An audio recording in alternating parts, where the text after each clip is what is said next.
Questa riflessione sul ripensamento profondo del modo di fare business mi porta dritta dritta a Lord Michael Hastings, che è appunto, ho detto già, che è Global Head del Citizen and Diversity Group della KPMG International. Tutti voi sapete cos'è, una grande società di consulenza internazionale che ha una rete di migliaia di imprese di cui si occupa anche su tematiche legate alla responsabilità, ne certifica la prassi, quindi è un grande osservatorio per capire proprio questo tema qui, cioè di come realmente le imprese si pongono rispetto a questo tema. Noi giornalisti abbiamo sempre un po' la sensazione che responsabilità sociale, sostenibilità, codici etici sono delle belle foglie di fico dietro il quale poi si cela invece un comportamento poi pratico e quotidiano delle aziende molto diverso, che ci si costruisce un po' questa immagine responsabile per poi continuare a fare business as usual. È così o sta davvero cambiando? Lei c'è un osservatorio privilegiato su questo fronte, sta cambiando davvero nel profondo l'approccio delle imprese rispetto a questi temi? Thank you for that very intriguing introduction. Let me try and answer it in a number of ways. And maybe answer it, first of all, by telling a story about something that is happening literally today. When I flew from London this morning, I was reading the Times newspaper, and in there was a photograph of the world's first solar-powered aircraft, which took off from Zurich Airport yesterday. It managed to get itself up to 27,000 feet, or basically 10,000 meters in height. It is circling around in Europe at the moment. It has absorbed the sun, and the newspaper which went to print last night, and of course for readers this morning, is hoping that it will re-emerge out of the darkness, because it is the first tester aircraft with a wingspan as big as an Airbus A380, with 4 battery-powered engines, no fuel, no fossil fuel in it whatsoever, in order to test out whether it is possible to achieve circular worldwide flight just on the power and energy of the sun. Now, this sounds like a nice mythical dream, but the major sponsor is Deutsche Bank. And Deutsche Bank, alongside a number of other French and Belgian companies, have taken a participatory sponsorship of this long-term program. It won't actually fly around the world until 2013, and it's been in development for the better part of 10 years already.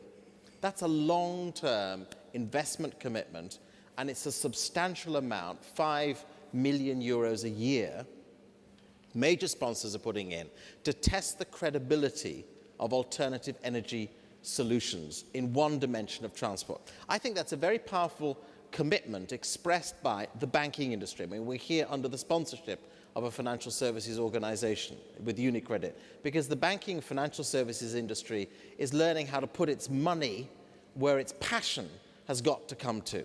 Now, at exactly the same time this week, we as KPMG International and a network of our KPMG firms throughout the Americas have put together a major sponsorship for the world's first lithium battery car that started its journey yesterday in the top of Alaska and will drive 27,000 kilometers to the bottom of Argentina, taking 3 months to do so, in a vehicle as well that has no fossil fuels in it whatsoever.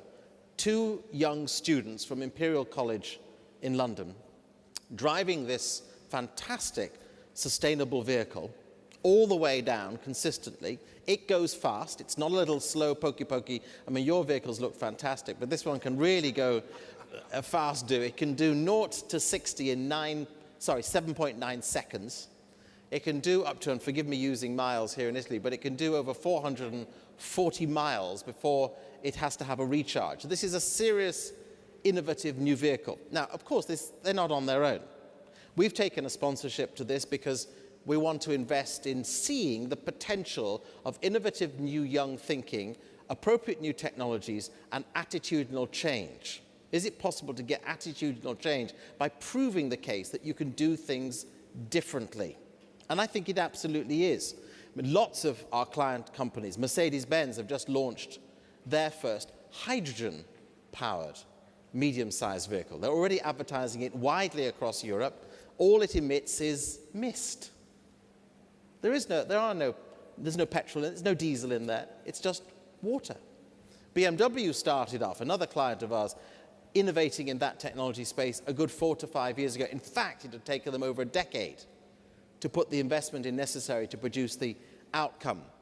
GM, which is Opel in Europe, it's Vauxhall in the UK, they're now advertising their first fully 5-seater battery vehicle. Now, what that tells you, if you take the kind of overview lens that an audit and advisory firm such as ours has, is we're seeing the big organizations, the big brands in the world, the big companies in the world, taking the space, the challenge of changing the paradigm, the mindset of how we all think. I took a long and complicated journey a couple of months ago to go to Walmart's headquarters in the US. I don't know if you have Walmart here in the same way in Italy, but Walmart is the world's largest retailer, very active in China, very active under different brands across parts of Europe, of course, mega huge in the US. Lee Scott, who was the previous chief executive of Walmart, said his great awakening was Hurricane Katrina in 2005. That was the great awakening for him and for Walmart, because two things happened. One, Walmart's stores in New Orleans had lots of water people needed in bottles. And they had to realize they had a choice. At a point of crisis, do they throw it open and let people have the water and the food, or do they protect their own profit-related interests? They threw it open. But the second realization for Walmart, which is such a mega retailer with a phenomenal supply chain that goes right to the core of every country almost in the world, but particularly to emerging market countries.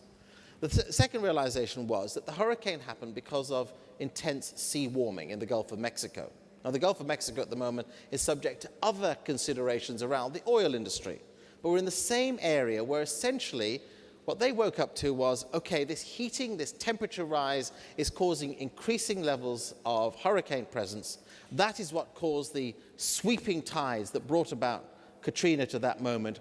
What can we do with our purchasers, not just our supply chain, but our customers, to get them engaged in this chain? So they took the decision to get rid of traditional light bulbs off their shelves and to only sell low energy light bulbs that reduce your carbon by 90%.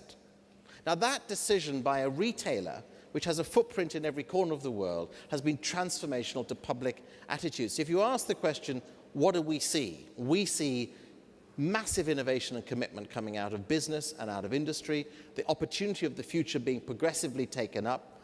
When things go distinctly wrong, as they clearly have done in the Gulf of Mexico, to BP's credit,